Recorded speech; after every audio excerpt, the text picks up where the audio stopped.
Today we're in Sylvania, Ohio to talk about the ghost bride of Ravine Cemetery.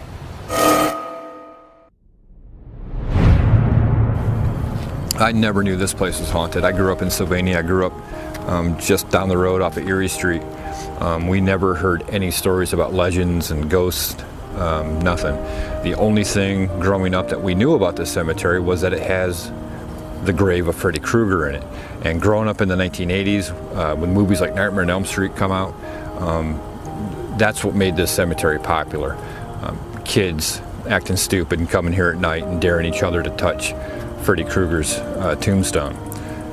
Another interesting thing about this cemetery is that it holds the graves of Rhoda and Eli Hubbard, who are related to Ohio's very first serial killer, Return Ward, Return Ward, Rhoda was his sister, and Return Ward lived just up the road on Main Street in downtown Sylvania. He killed his third victim, his wife, and he dismembered her body and cremated her remains in the living room stove. This was back in 1857. He was caught, put on trial, and he was hanged for her murder. He's got family buried here. In the 1990s, Ravine Cemetery started to gain a lot of popularity with ghost hunters.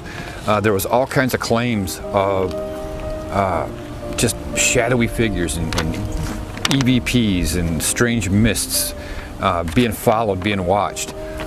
But all that aside, I'm going to keep the focus on the original legend surrounding this cemetery, and that happens to deal with a ghost bride. In the 1990s, I happened to run across a mention of Ravine Cemetery being haunted in Haunted Ohio 3 by Chris Woodyard. It's a very short mention of the cemetery, like 26 words or so. Not much information is given, just that a phantom woman is wandering the cemetery at night because she's upset about, where in the cemetery she was buried. Not much to go on when it comes to that, but Woodyard did leave a citation where she originally heard the story, and it comes from a Toledo Blade article from 1970. And that article goes into much greater detail about the legend. And the ghost bride was a woman who, all she wanted out of life was a family. She wanted to be married and have kids and live a long, happy life.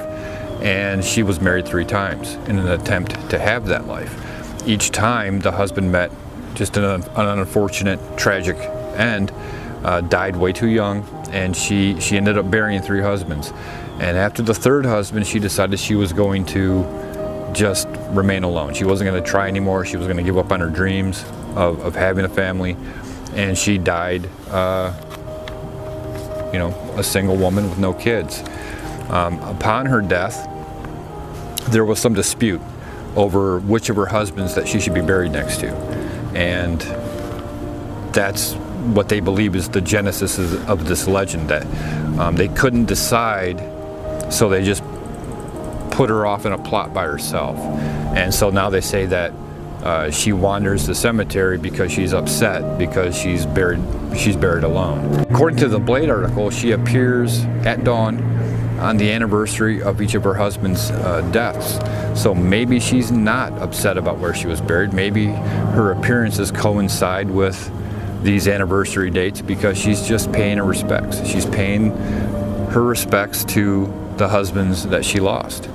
We have received some private messages on Facebook that from people who have relatives in their family who fit the bill of possibly being the ghost bride.